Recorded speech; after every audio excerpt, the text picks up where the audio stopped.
depending on which part of the world you're listening in from.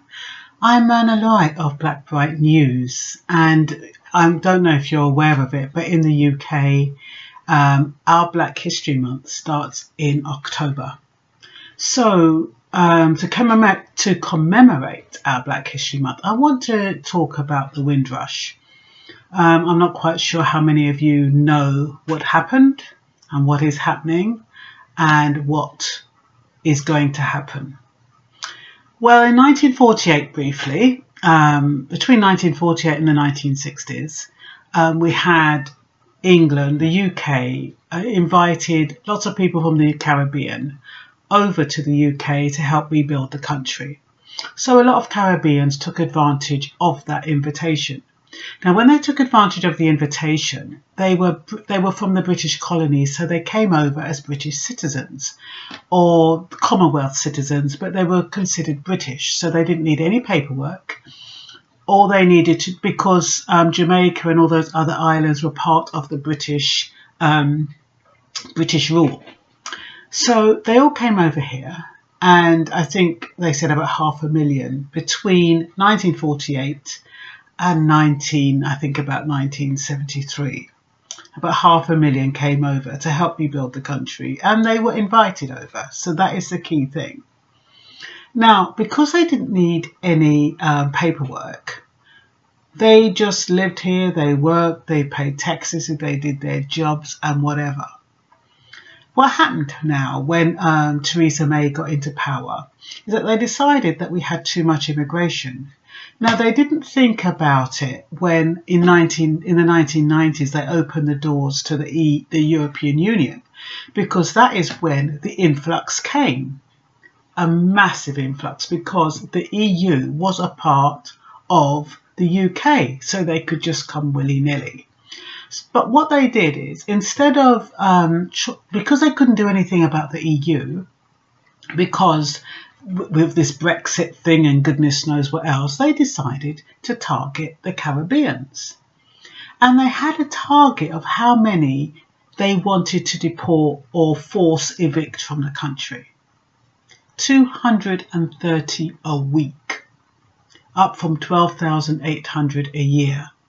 That's how many they targeted to forcibly remove or deport out of the UK. Where they went wrong is that they started deporting people from the Windrush generation. Why are they called the Windrush generation? Because they came on the Empire Windrush, a lot of them, which is a massive boat. And yeah, so that's the brief of it. That's why they're called Windrush. Anyway, so what happened is, because whoever they put the instructions to go out and get had no institutional memory and did not know that prior to 1973, those Commonwealth migrants who came to the UK were British, they started latching on to them. And of course, these people didn't have paperwork. And what they were saying is they brought out this hostile policy in 2014. And in the hostile policy, it was saying that you had to prove that you had been in the country from the time you were here. And if you could prove you was in the country, then you'd be considered a legal immigrant. But what they didn't bargain on is those people who came in the Windrush era, the majority of them didn't bother to get documentation because they were British. Now, even though they said that they were British when they came here between 1948 and in the 1960s, they decided in 1973 to un-British them. They were no longer British. They had to now prove that they were British and goodness knows what. But those people who came after 1973 didn't know that the rules have changed because it wasn't widespread. So people were still coming in after 1973 on their parents' passport or however they came, under the guise that they thought that they were legally entitled to live in the country. Now, where this has all fallen through, like I said, is that those who were here the children of those who came in the Windrush, like myself. My mother came here in 1952. So the children of the Windrush, they're in their 50s, they're in their 60s, they're in their 70s. If they came on their parents' passport, well, I'm a bit different because I was born here, you see. But those who weren't born here and they came over as children with their parents and they came on their parents' passport, when their parents died, their identity and their status died with the parents. And I don't think they thought about keeping those passports. Conveniently, in 2009, I think it was 2009, yeah, the Home Office decides that they're going to shred all the landing documents, the only evidence of settled status in the UK. So they shredded all of the evidence that proved the people who were legal and who were legally here. Now, why would they do that? Why would you destroy evidence without scanning it first in this day and age where you have got technology? But oh no, it was deliberate. Because some clever clogs didn't realise that we had a protected segment of the society, and those were the Windrush. They were protected. So if you came here before 1973, you were protected. And I think why things started to change, you have to remember that in 1962, Barbados and Jamaica went independent, and I think in 1966, Guyana and Trinidad went independent. Well, I know it's in the 60s anyway. So they went independent, and I guess England thought, quite rightfully so, what allegiance do we have to the Caribbean if they've all gone independent? Why should we allow them to come over after a certain period? So in the 1970s, they changed the law. In 1971, though, the 1971 Immigration Act gave all of the people who came in the Windrush era leave to remain indefinitely. So provided they were in the country before 1971, they were safe. The problem was those people who came after 1971, what proof did they have that they were in the country? And those are the ones that are being targeted. Some of them are able to prove, but who's going to keep? What they were asking, what the Home Office is asking for, one piece of documentation for every year you are in the country. And considering these people have been here for nearly 50 years, who's going to have a document for every year they were in the country? I know that I used to keep all my documentation, and then I moved house and I had so many filing cabinets. I thought I can't keep everything. And I decided to get rid of paperwork that was more than 10 years old. Would you believe I was made redundant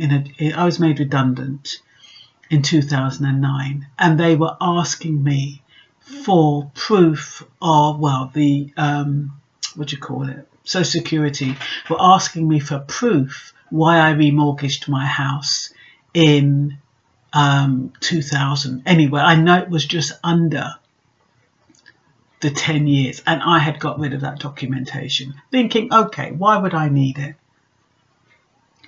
So can you imagine? I've got rid of things 10 years, let alone these people who've been in the country for over 50 years. Why the hell would they be keeping paperwork extending that far? They wanted GP letters from banks, and goodness knows what. I mean, surely the authorities would have that kind of information. Surely GPs would have when your first visit was to them if they went to the GP. The thing is with Caribbeans as opposed to Brits, Caribbeans don't travel that much. I mean, if they got family in Jamaica, yes, they go to Jamaica and come back. But they can't do it that often because it's so expensive. So it's not like the whole of them are going to come over and decide to get a passport. A lot of them didn't get a passport. So a lot of people didn't have an ID. A lot of them didn't get naturalised. They didn't apply for the citizenship. And what makes me think is, why would a certain sector of people, like even my mum, who didn't need to get a citizenship or be naturalised, why would she go out and pay for her British passport and pay for her citizenship, and some others, while another sector of the community didn't think about it? That always baffles me, because what is that mindset? The mindset's telling me that there's a certain set of people who were hell-bent on security, who wanted to feel secure. So that's why they did it properly. And then you have the laissez-faire people who thought, I'm okay, you know, this is my country, I'm not going to worry about it.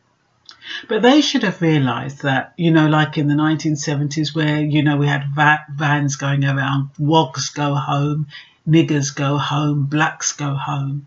They should have realised that this wasn't their country. But the thing is that when you've been here for 50, 60 years, it becomes your country. Regardless of what shade you are, it becomes your country. I'm born here, and sometimes I feel as though Britain is not my country just because of the way I'm made to feel sometimes. But what can I do? I don't have anywhere to go. You know, it's fine to say go home, wogs go home or whatever, but where would I go? I can't really go to Jamaica. Who do I know in Jamaica? I don't even know about the lifestyle in Jamaica. I mean, yes, I could adapt and I could fit in, probably, but you know, it's not like when you're used to a certain way of living and then you have to change. And so all those people, I think they've had 6,000 forced removals from the UK. And a lot of them was based on false information. The government were asking what proof. They had this thing called compliance environment, where they were using hospitals and they were using landlords to check up on whether people had their paperwork when they wanted to rent a property or whether they wanted a job. And if they didn't come with the correct credentials, they weren't given a job. And some Windrush people fell in that. How do you compensate people for that? How do you compensate people that you've taken out of the country illegally because they're legally entitled to live here? They're British citizens. How do you compensate them when you've taken them out of their job? You've frozen their bank accounts. You've stopped their pension. You've detained some of them. You know how many people are unlawfully detained because they're so-called illegal immigrants when they're not, when they came under the Windrush era, and they're not even being prioritised because the priority is on those who they've illegally deported. So they're going to illegally deport these people. What are these people going to do? What are they going to come back to? They've got no job.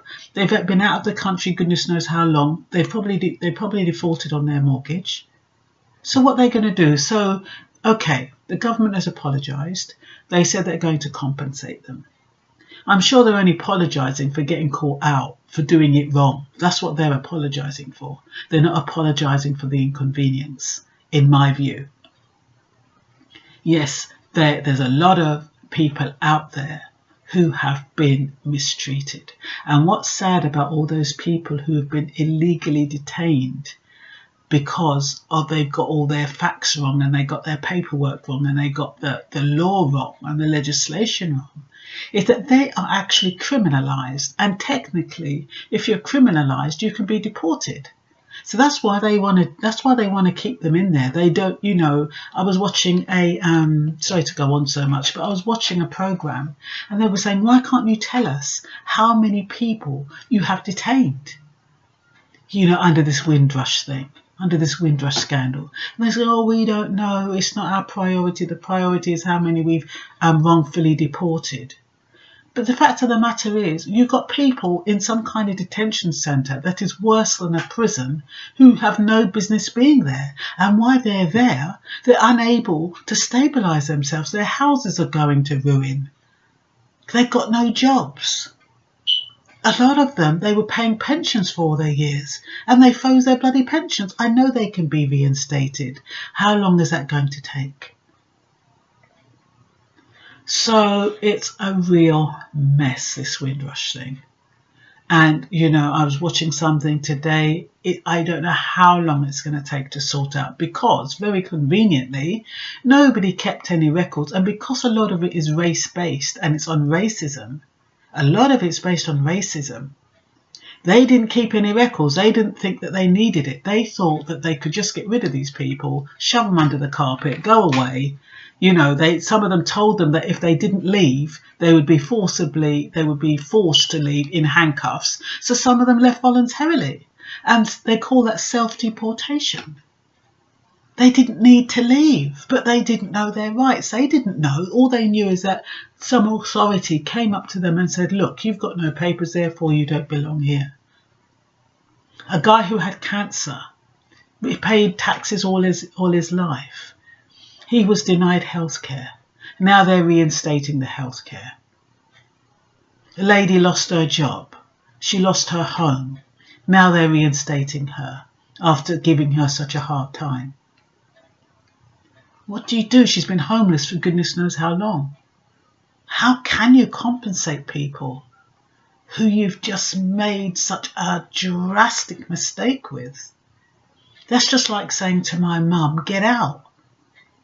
When she's, you know, she's mortgage free and she's paid all her taxes and she's worked all her life, and all she wants to do now is to live comfortably until the day she passes over.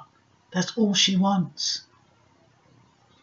You know, I've paid taxes all my life. I've been working since I'm 16. Can you imagine if they said to me, okay, out of the country now, when all my money has been invested in this country? And then they stop you. They stop the income that you're getting. All the pension that you've worked for, that you're supposed to live a reasonable life off. You can't live off of it. That's why people are still working. But all that, the pension is frozen. Your bank account that you've been saving so you should be able to live comfortably, that's frozen. And for what? An unfair system. A system that was based on targets to get rid of people, and they miscalculated. What they should have been doing is getting the newest should be leaving first, not the people who've been here for goodness knows when. Why didn't they get rid of all that influx in 2002 of the EEC, opening up their doors to all the EEC, and now they're leaving. The NHS is in a mess. The whole country's in a mess because they were reliant on people from the European Union to do all their dirty work. So now they've scarpered because they want security. Who's left? The niggers as usual. And then they resent us because we do the dirty work. I mean, it doesn't make any sense. Either you want us to do the dirty work or you don't, or you do it yourself. But a lot of people, they don't want to do the dirty work themselves. A lot of white people, they're too up their own asses. So they don't want to do the dirty work. So it's okay for us to do the dirty work, but we must do the dirty work and get out. But you can't have it both ways, because the dirty work will always be in here, it will always be there. But now what they're doing, which is quite clever, is that they're automating the dirty work so that they've got robots to do the dirty work. So then they can say, oh, we don't need these niggers, we don't need these blacks, because we've got robots to do that work that we used to employ them for. Very, very tactical. But yeah, so that is the long and short of the Windrush story. I think I've covered everything. Let me have a look at my little notes. I wouldn't be able to remember all of them anyway, to be honest. Talks about wrongful detention, denied pensions. I've said that Theresa May apologised. Don't think it was sincere. I've said that before 1971, no documentation was required. So I think I've covered most of it. So yeah, I hope you found that useful. Bye-bye for now.